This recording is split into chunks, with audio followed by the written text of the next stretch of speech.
Yo, what's up? Magandang araw. Ito yung ating yung pinakita dati na Jimny. Ayan. Re-repairin natin 'to. Ayan. Hihinangin natin yung mga cutting na 'yan. Hihinangin natin 'yan. Ayan. Ayan.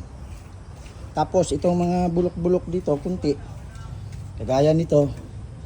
Ayan.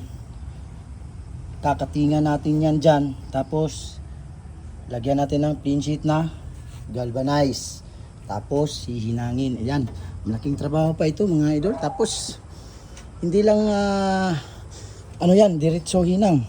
Kailangan pa nating i-align yan kunti. Ayan, kung makikita natin mga idol, hindi pa pasok yung kanyang diyan sa loob. Oh. Ayan. Ayan oh. Kung makikita natin yung distansya dito sa ibabaw ay may distansya, tapos dito lumabas na ito. Ayan, kailangan pa natin yung lagyan ng bakol. Ayan. Gaya nito.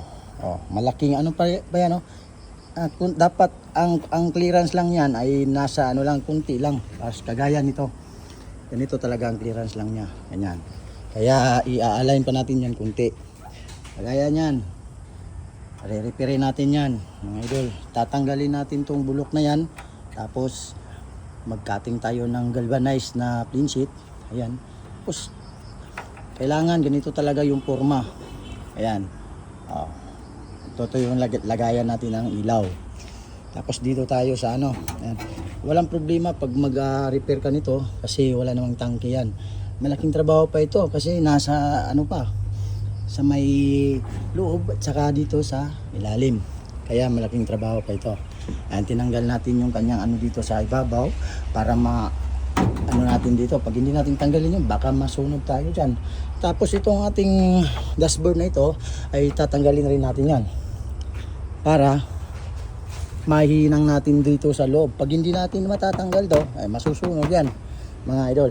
Tapos dito na naman tayo. Ang gagawin natin dito, ito nakikita natin to, tatanggalin natin to, kakatingin natin dito.